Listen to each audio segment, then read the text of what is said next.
everyone, I welcome you all to my channel Paper Monkey. Ordinance, law, bill, act, ये चारों शब्द हमने कई बार सुने हैं, लेकिन अगर आपको भी इसके मीनिंग में कन्फ्यूजन है तो ये वीडियो एंड तक देखिएगा। सबसे पहले नीचे जाइए और पेपर मंकी को सब्सक्राइब कर दीजिए। तो चलिए आज की वीडियो हम शुरू करते हैं। सबसे पहली बात आती है बिल पे। अब देखिए बिल क्या होता है, सबसे इनिशियल स्टेज यानी कि सबसे पहली स्टेज होती है किसी भी एक्ट की। देखिए क्या होता है, दो कंडीशन होती है। मान लीजिए आप अपने देश में कोई सा नया लॉ है जो कि लागू करना चाहते हैं, या फिर ऑलरेडी आपके देश में एक लॉ है जिसमें आप चाहते हैं कि कुछ संशोधन हो या मॉडिफाई किया जाए उसे। तो इन दो कंडीशन में आप क्या करेंगे, या तो जो आपकी गवर्नमेंट है या फिर आपके पार्लियामेंट का कोई सा भी मेंबर, यानी कि या तो गवर्नमेंट या फिर हमारे पार्लियामेंट का कोई सा भी एक मेंबर जो होगा, एक डॉक्यूमेंट होगा जिसमें पूरी पॉलिसीज़ और पूरे पॉइंट्स लिखे हुए होंगे कि ये हमें नया कानून चाहिए, इसके ये टर्म्स एंड कंडीशन होने चाहिए। तो ये जो डॉक्यूमेंट आप पूरी पार्लियामेंट के सामने प्रेजेंट करते हैं, इसे हम कहते हैं बिल। देख लीजिए, मान लीजिए फॉर एग्जांपल हम जीएसटी का बिल जब पास करवाना चाहते थे तो क्या हुआ होगा, सबसे पहले तो वो लोअर हाउस यानी कि लोकसभा में इंट्रोड्यूस हुआ था वो बिल।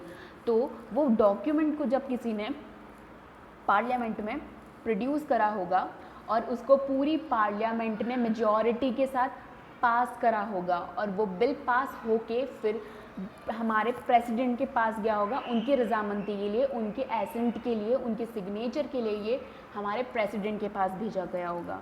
तो ये जो पहली स्टेज थी कि हमने उसे साइन करके हमारे पूरी पार्लियामेंट की मेजॉरिटी के साथ जब हमने उसे हमारे प्रेसिडेंट के पास भेजा, तो ये पूरी प्रोसेस में जो डॉक्यूमेंट था वो कहलाता है बिल।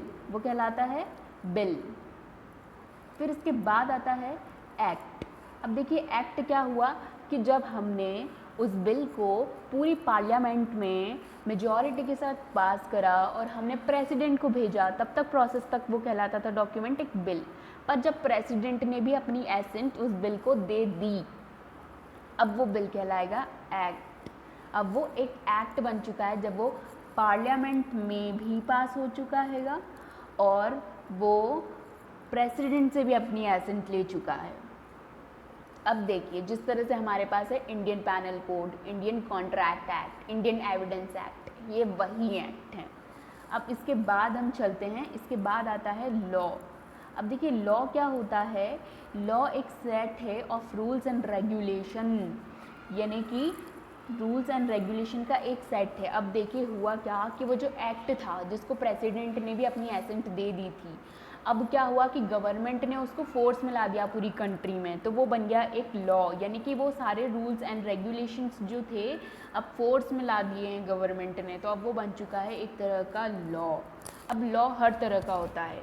मान लीजिए अगर कोई सा ऑर्डिनेंस पास हुआ है, ऑर्डिनेंस क्या होता है वो भी हम इसके बाद देखेंगे, पर अभी आप सुन लीजिए कि मान लीजिए अगर कोई सा ऑर्डिनेंस पास हुआ है, अगर कोई से भी ऑर्डर या नोटिस आया है, या मान लीजिए हाई कोर्ट या सुप्रीम कोर्ट का कोई सा डिसीजन आया है, तो वो भी लॉ ही होता है।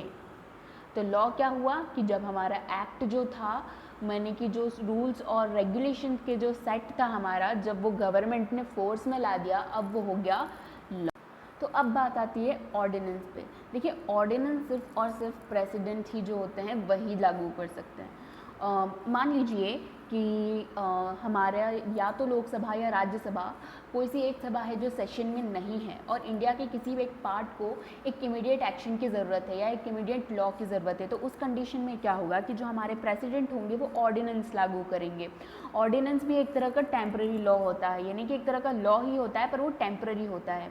वो टेम्पररी इसलिए होता है क्योंकि विदिन 6 वीक्स उसे अप्रूव करवाना होता है, उस टेम्पररी लॉ को अप्रूव करवाना होता है हमारी पार्लियामेंट के साथ। अगर मान लीजिए कि 6 वीक्स के बाद जब हम पार्लियामेंट से अप्रूव करवाते हैं, लेकिन अगर पार्लियामेंट उसे अप्रूव करने से मना कर देती है, उसे डिसअप्रूव कर देती है, तो वो रिजोल्यूशन वहीं के वहीं समाप्त हो जाएगा। और या फिर अगर हम चाहते हैं कि वो 6 वीक्स से ज़्यादा हमारा जो ऑर्डिनेंस है वो लागू रहे, तो फिर भी हमें परमिशन चाहिए होगी पार्लियामेंट की। तो इसी के साथ मैं आशा करती हूँ कि आपको चारों टॉपिक्स अच्छे से समझ में आए होंगे। तो please do like, comment, share and subscribe to Paper Monkey, and if you guys are having any types of query and suggestion, please mention them in the comment box. Thank you.